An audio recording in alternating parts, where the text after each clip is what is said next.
Hi guys, welcome back to Marantz Rants. Plenty of good information, a little bit of motivation, a whole lot of truth, no financial advice. This is a one-take session on cryptocurrency, why it's crashing, what you have to look forward to. A little bit of conspiracy, but a whole lot of truth, right? So when I look at this, guys, crypto's crashing. We get that part. I mean, it's already down 50% from the highs of this year. That in itself is enough of a crash for me to believe what the conspiracy is, that crypto criminals are out there and people are hiding any type of leverage they might have against this market and or the short thesis, right? So I'm not even going to address that really quick. I want to go over history for a second. I have this crypto on the screen that you guys see, and this is Bitcoin here. And I want to explain some of these movements in Bitcoin so that you guys understand what you have to look forward to. Cryptocurrency has had runs. Certainly Bitcoin has had runs in the past where it was all the way up in like 2016 right here. So in 2016, you had crypto make a run on Bitcoin, and Bitcoin went all the way up to around $19,000 right here, all the way to 2017. So from about 3,000 to 19,000. But if you see right here in December, it was, I believe this is December 17th. So by the next week, when it was announced, you saw a huge drop. You saw an actual drop of over half. And that was announced that we were raising rates 25 basis points. Guys, now we've raised rates this whole time frame throughout your lifetime and my lifetime. I remember I haven't really paid attention to the Fed until I became an adult. But and that was back in like 2000, right? When I really started reading things. First time I ever heard the name Alan Greenspan, I was like in middle school or high school, actually, I should say, like my junior year of high school. But Alan Greenspan, if you guys don't know who that is, he was our chairman of the Fed from 1987 to 2006, I want to say. So for about 19 years, this guy was in charge of the Fed and rates, and he took over the economy when it was at one of the worst times ever. Reaganomics didn't work out the way we wanted it to, and Billy Clinton was getting ready to get his hands on this market. Well, in addition to that, you had George Bush, right? So George Bush is the original brought in with Alan Greenspan. They go hand in hand for a reason, and I'll explain all this right now. These guys ran the markets from 6%, 7% interest all the way down to common day zero is where we're pretty much at these days. But there's a rhyme and a reason to raising rates. And whether you want to believe this stuff or not, that's what happened there on that run right there. You see this drop off right here of more than half your crypto? That was an announcement of 25 basis points. And by the way, Bill Ackman, you're asking for 50 basis points? That's a nuclear bomb on the market. And no one wants to say it out loud, but I'll say it now. So let's go ahead and go back, and you'll look at Bitcoin, the life of it, as it's gone up and down. But it reached peaks, and then it hit a big wall here. This is when it got down to 4,000. Pandemic. Can you believe that? A year ago, 2 years ago, coming up in about 2 months, there was 2 years ago the pandemic started, guys, and it was at $4,000. Now it's at 34,000. Whole world's crashing. Well, it's because it got pumped, and it got pumped all the way through this, and that's the trillions of spending dollars that you see on that spending package, all the other stuff you see whenever a new president comes in. Well, now you're facing this problem. And here's your dilemma. There's nowhere to go but down from 34K to what now? This is the crash I see coming for Bitcoin and all cryptocurrencies. Here's why. The Fed is going to raise rates. They're going to raise it 3 to 4 times this year. I believe Goldman Sachs said 4 times. The Fed himself, Jerome Powell, he actually said 3 times. Well, I've been looking at the history of the Fed, and I've been trying to figure out, well, when they raise rates, what does it do to cryptocurrency? Well, that was tightening the whole time frame, right? So we'll run it back to Alan Greenspan. Alan Greenspan from, I believe, August 87 to January of 06 is when he ran the table with it. And this guy, he's smart to the point where he's dropping rates from 7% all the way down to 3%. During the recession, they bring it down to 2%. They want to make you feel good, make you feel easy. Well, in 2000, if you guys remember, the dot-com bubble happened. And even though a recession kicked in, we actually only had a drop of about 0.5%, from 6% to 5.5%. Guys, they don't care what the markets are doing. They care about how you feel about your voting. That's just me. This is my conspiracy part, right? You might think that the markets are a reflection upon what finance is doing, but I really think it has to deal with votes on Congress. and what they can get past. You put a person in the Fed, like Alan Greenspan, once he was no good to them, once he got old enough, okay, I'll give you this example. Bush takes office, the Fed is at 5.5, okay? He takes office in January. He gets sworn in. This is the second Bush, by the way. He gets sworn in. 9/11 happens in September. We're now at 3%. 9/11 happens. Boom. Next thing you know, by the end of that year, we're at less than 2%. We're at 1.5%.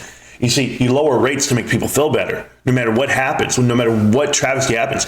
Now, you go all the way down to zero during the housing crisis, right? Bear Stearns gets announced, Lehman Brothers buyout, AIG announcement. All of that happens, but now you're not dealing with Alan Greenspan anymore. It's Ben Bernanke. And Ben Bernanke is a little different because we all know he's really on the side of hedge funds, shorters, whatever it may be now. But from 2014 to 2018, you had Janet Yellen. Who's Janet Yellen? Well, she's our treasurer right now. So she should know when she's begging Congress to raise the debt ceiling or do all these other, she's trying to do anything she can to ease exactly what you see on the table. Here's what's on the table, guys. Coronavirus happened. This national pandemic, world pandemic happened. We brought the rates down to zero. Now you have inflation because of it, and not because of the pandemic. You have inflation because of these spending packages that they loaded up Americans with billions, trillions of dollars essentially, and told them, go shop, stimulate this economy. Well, guess what happens when you go shop? You buy everything, and now there's nothing. So it's a self-induced bottleneck issue, right? I mean, there's just no inventory out there to sustain free money, $2 trillion, $3 trillion total. So how are you going to fix it? Can you bring down rates back down to zero again? Can you make us feel better again, more easy? Because inflation's not 7%. The CPI might be, the consumer price index might be 7% reported, but on your chest, upon your home, it might be 12 to 13%. Plus, whatever, the housing market has increased in price. What? How much? Pick a price. 13%? Okay, 13%. But can you explain the price gouging that's happening on the housing market right now? Supply and demand issues. Well, yeah, there's nothing out there. Well, because they can't build anything because they can't afford the supplies. Everything's expensive. It's all the dog chasing his tail. But here's why I'm telling you this stuff about cryptocurrency and about macroeconomics. So you guys should be paying attention to this stuff. Bitcoin's going down right now as we speak. I've been talking to you right now. It's gone down $200. Guys, there's nowhere to go because we're effectively at zero right now on interest rates. And now you have Jerome Powell telling you we're going to raise them. We've been stuck at 25 basis point, 0.25 this whole time. Effectively zero. They will raise it 25 basis points. And that will shatter people's confidence. And that Bitcoin and that crypto and whatever they're using to leverage, whatever short positions they have, is going to bring it all the way down. It's history. It just happens over and over and over again. You don't have to predict it. You already know what's going to happen. So how do you combat it? This video might be a little longer than normal because if you're in it for the Bitcoin part, well, guess what? Bitcoin's going to go down even further.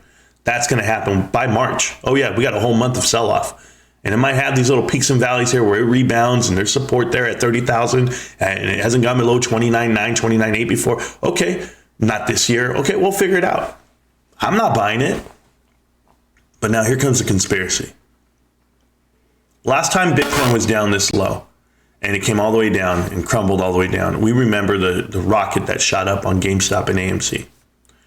And I'm telling you, I think I'm just blinded by the light to say I hate AMC to the point where I hate their insiders. So it makes me not even want to look at the market manipulation, like none. And then all the YouTubers that push it, that just like it further, bias confirmation that market, media, everyone wants to get in on that one side. Right? Nobody talks GameStop. That's the problem I have, right?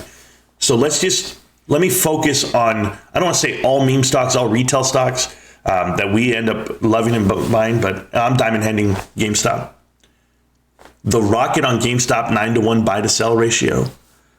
The rocket on AMC, I guess, because I looked at it and it was like 8-to-1 yesterday. I'm happy people bought that dip, but I'm afraid they're going to be holding that. because how low can it go or how high can it go? There's just a lot of things that play into my mind when I do it. And I'm going to do a different video for that.